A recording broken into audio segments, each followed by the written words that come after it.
Pedro Nuno Santos vai anunciar o seu voto no Orçamento de Estado e eu vou anunciar que a coisa mais importante a seguir a isso é meterem like neste vídeo. Portanto, metam like no vídeo, na live, e subscrevam o canal para chegarmos aos 130 mil subscritores. O PS parte, portanto, para a discussão do Orçamento do Estado na Assembleia da República sem um compromisso com o Governo. Mas queremos assumir um compromisso com os portugueses. Há duas coisas que sabemos e não podemos ignorar. Em primeiro lugar, que passaram apenas 7 meses sobre as últimas eleições legislativas.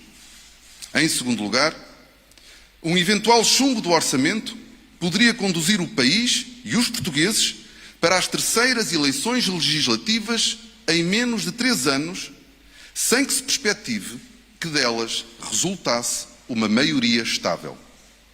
É por estas duas razões, e apenas por estas duas razões, que tomei a decisão de propor à Comissão Política Nacional do Partido Socialista a abstenção na votação do Orçamento do Estado para 2025. Não há eleições. O Partido Socialista que lidero é um partido responsável, consistente e que nunca falhará a Portugal e aos portugueses.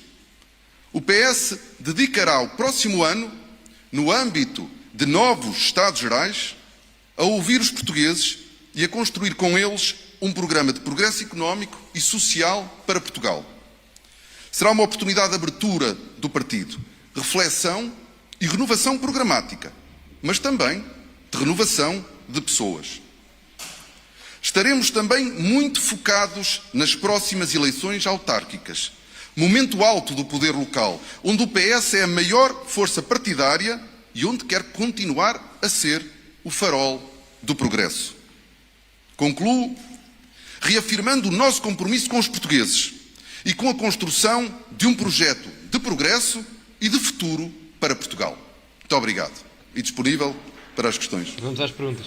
Pessoal, quem aí está, que meta like. Temos aqui quase 2 mil pessoas, mas só 300 likes. Metam like na live e subscrevam. Relativamente a um acordo entre PS e PSD, entre os dois maiores partidos, juntava-lhe uma frase que disse na noite eleitoral relativamente a ser praticamente impossível viabilizar um orçamento da AD. Perguntava-lhe se lhe custa especialmente tomar esta decisão, tendo em conta essa questão de princípio, e se acha que terá o partido dividido também na reunião da Comissão Política Nacional, quando reunir e tiver uma decisão final sobre o orçamento. A viabilização do Orçamento do Estado, do Governo do PSD e do CDS, não era desejável por parte do Partido Socialista. Não é isso que é normal. Agora, nós não podíamos ignorar. Primeiro tentamos a negociação, que tendo produzido resultados não permitiu chegar a acordo, mas obviamente que fizemos também uma avaliação da realidade política portuguesa, do facto de termos tido umas eleições há tão pouco tempo e não se perspectivar que de uma crise política que gerasse novas eleições, saíssemos com uma maioria estável. Não, e porque perdias votos. Entendemos, na análise que fizemos, que esta devia ser o posicionamento do Partido Socialista. De um ponto de vista geral, eu estava a terminar a análise, mas entretanto foi a conferência de imprensa do Primeiro-Ministro. O Pedro Nuno Santos não tem um mau discurso, de todo. Ele por acaso tem estado bem ultimamente. Vocês sabem que eu eu nem desgosto do estilo dele mais agressivo, só que alguém lhe deve ter dito para ele se acalmar. Eu gosto mais do Pedro Nuno Santos assim tenso. Na versão assim, Bruno Alves do Pedro Nuno Santos, gosto dele assim. Epá, mas assim mais calminho não gosto tanto. Mas ele tem estado melhor ultimamente. O discurso foi bom porque dá uma justificação muitíssimo grande e muito fundamentada, a bem ou mal está bem fundamentada, para a aprovação do Orçamento de Estado e separa as duas coisas. Aquilo que ele quer e aquilo que ele acha que é mais proveitoso para o país, embora isso sendo balela em termos de estratégia política, porque ele não vai a eleições porque tem medo de as perder e é uma derrota política pesada para ele, e ao mesmo tempo subjuga-se a Bruxelas, tanto ele como Montenegro, para aproveitar o Orçamento de Estado, para aprovar o Orçamento de Estado. Portanto, tão simples quanto isso. Já o Luís Montenegro acabou por dar um cheque-mate ao Pedro Nuno Santos a partir do momento em que lhe apresentou um orçamento quase igual ao do António Costa. Se o Pedro Nuno Santos chumbasse o orçamento na generalidade, agora estava queimado, completamente queimado. E agora este cheque-mate do Montenegro permite mantê-lo no poder até 2027, praticamente. Com esta aprovação do orçamento, esta viabilização no caso, o Luís Montenegro está no poder até 2027, praticamente. 2025 é do Montenegro, 2026 quase todo. Portanto, se o governo cair em 26, já vamos a eleições em 27. Porque há ali aquele período de um ano em que não podemos fazer eleições por causa das presidenciais. O maior beneficiado desta noite não é o Montenegro, não é o Pedro Nuno. O maior beneficiado desta noite é o Ventura. Porque a narrativa do Chega, de que o Bloco Central é tudo a mesma coisa, o PS igual ao PSD, comprovou-se.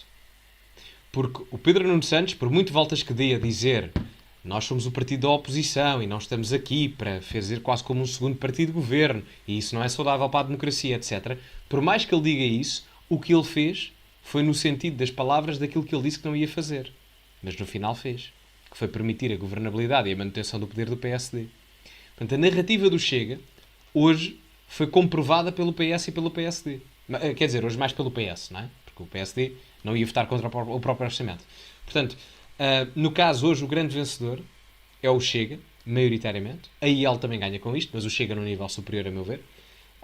O resto acaba por ser um pouco indiferente, porque já era expectável que votassem contra o orçamento, no caso, os partidos de esquerda. Não acho que tenham grande ganho político com isto, porque acho que para eles seria um bocado indiferente. Honestamente, o país, até que tenha solução política, é muito complicado. Porque antes dos políticos serem um problema, os portugueses em si também o são. Porque no final do dia são os portugueses que os colocam lá.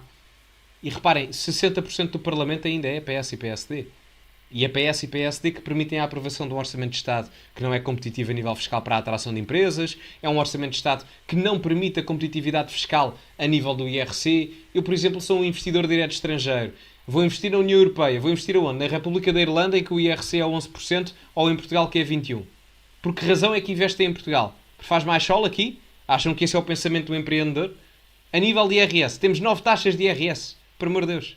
Por amor de Deus. Pá, temos quase tantas taxas de IRS como malta a jogar a bola numa equipa de futebol. Para quê? Somos o país da União Europeia com mais taxas de IRS. É que isso, em termos de complicação fiscal, também é chato para um empreendedor, para uma empresa, contratar contabilistas e advogados e etc. Portanto, não faz sentido. E o esforço fiscal é enorme.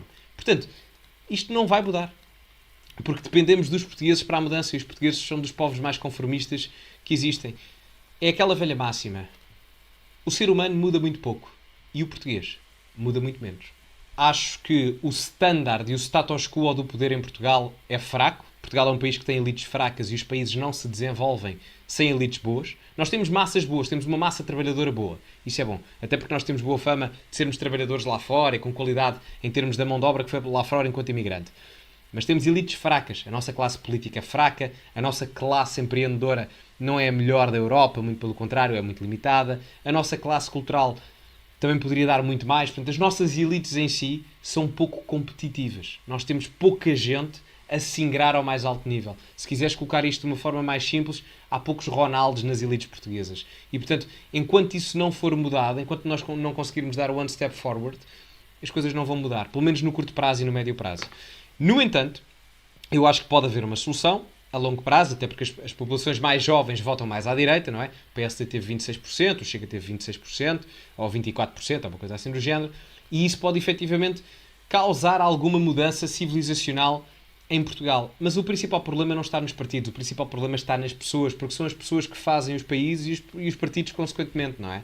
Portanto, é um bocado na matriz civilizacional que Portugal tem que mudar. Nós não somos um país que tem uma mente e uma base empreendedora. Nós, quando ouvimos as pessoas a falar, não ouvimos a questão de como é que eu posso resolver este problema. Nós ouvimos sempre uma narrativa coadunante com como é que o Estado me pode ajudar. E se eu estou sempre dependente do Estado, aí estou sempre em segundo plano. Porque a realidade é que o Estado estará sempre mais preocupado com a sua própria sobrevivência do que com a dos outros. Porque o Estado também é um agente político em si. Todos nós somos agentes políticos. E um agente político, seja ele qual for, a sua primeira prioridade é a sua sobrevivência. O Estado, antes de se preocupar com as pessoas, preocupa-se com a sua manutenção de poder.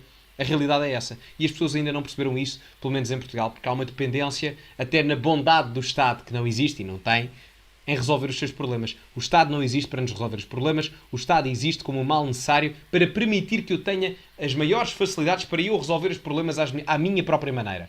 Porque um Estado é apenas uma organização e uma organização não consegue resolver os problemas, que são todos diferentes, de 10 milhões de pessoas.